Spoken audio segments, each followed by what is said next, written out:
Hello guys, and welcome back to our video today. In our video today we are going to do a in-depth tactical analysis of the Community Shield match between Arsenal and Manchester City. The match ended in a 1-1 draw, with Arsenal winning 4-1 on penalties. We are going to delve deep in how both managers Pep Guardiola and Mikel Arteta set their teams out, and how each manager managed to cancel the other tactically. We are going to look at how both teams aligned themselves on the pitch and how the players were able to maneuver the ball to try to create chances, and how the two chess masters managed to outclass each other throughout the match. Arsenal ended up winning the Community Shield, but we are going to look at how and what made them win this competition. It's a friendly, but we'll look into how the teams were arranged. Like, share and subscribe to this channel for more videos like this. At first we are going to look at Manchester City in possession. Manchester City had majority of possession throughout the game, especially in the first half. So Manchester City lined up in a 4-2-3-1 formation, whereby Alvarez played as the second striker to Haaland. During build-up, Arsenal pressed Manchester City in a 4-4-2 shape, where Arsenal wanted to limit Manchester City's central progression as early as possible. Manchester City liked to start a box midfield system, but in this game, Pep Guardiola decided to start his fullbacks quite high and wide, and therefore Mikel Arteta positioned Saka and Martinelli deep to track the fullback so that they don't create wide overloads. Therefore, during the play, Rice would push forward with Partey sticking deep to track the runs of Alvarez in between the lines. So Arsenal employed a piston press, where one forward will be pressing a centre back while Rice will be pushing on to cover the pivot who has been left by the forward. This limited Manchester City's progression of the ball down the middle of the park. This saw Guardiola evolve by pushing Ortega high up the pitch to operate as a third centre back, therefore pushing Walker and Akanji further wider. This enabled Ortega to receive the ball under pressure, play the ball to a holding midfielder who would pass the ball quickly to a wide centre back who would push forward with the ball, and this enabled Manchester City to be progressing with the play. Ortega was key in this build-up structure. In deep phases of play, Rodri was the one who dropped in between the two centre-backs to form the back three to outnumber Arsenal's overload against the two centre-backs. Grealish would push inside, drawing Ben White, and this would create a chance for Akanji to push forward, since Saka is not quite disciplined tracking back, and therefore Akanji in this position was not able to effect the game, since he's not quite an offensive fullback.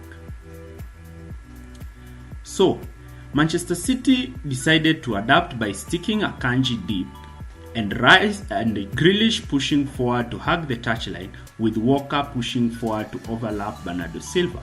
But this created problems for Manchester City, since now Bernardo Silva and Alvarez were occupying the same position. Therefore, this saw Guardiola change his system during the 60th minute by removing Kovacic and Haaland, replacing them with De Bruyne and Palmer. So Palmer came in, and therefore when De Bruyne came in, Manchester City reignited their box midfield shape with Bernardo Silva and De Bruyne at the tip of the box, and this is what resulted in the first goal. De Bruyne draws in Tierney. Tierney receives the ball, fails to stop the ball from De Bruyne. De Bruyne plays a first-time ball to Palmer, who makes a long-range shot and scores the first goal. So let's see how Arsenal countered Manchester City in this structure. So Arsenal did not have quite possession of the ball, but when they went behind, we saw some key traits that Mikel Arteta employed. So Arsenal like to start their wingers high and wide.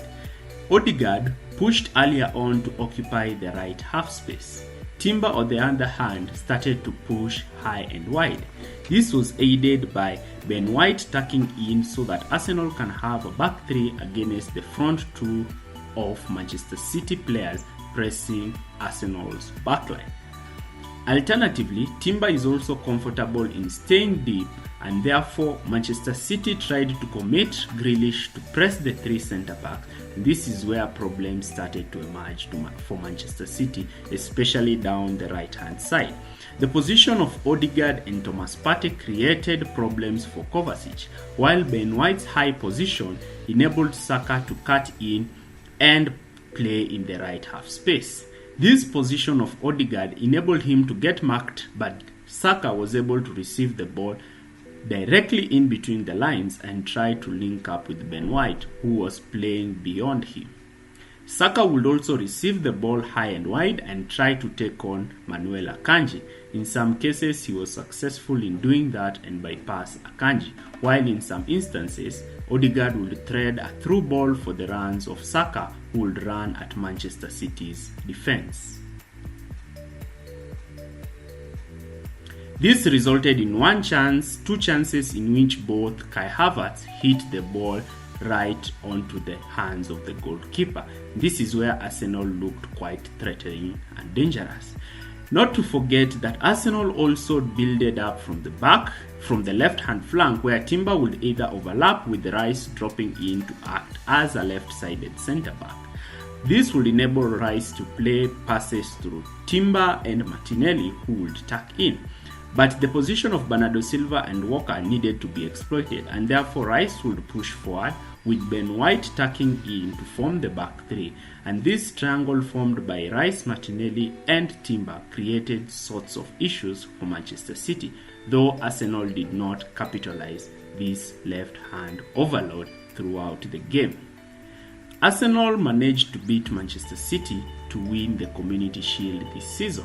Manchester City have lost the past three Community Shields, but have gone ahead to win the league.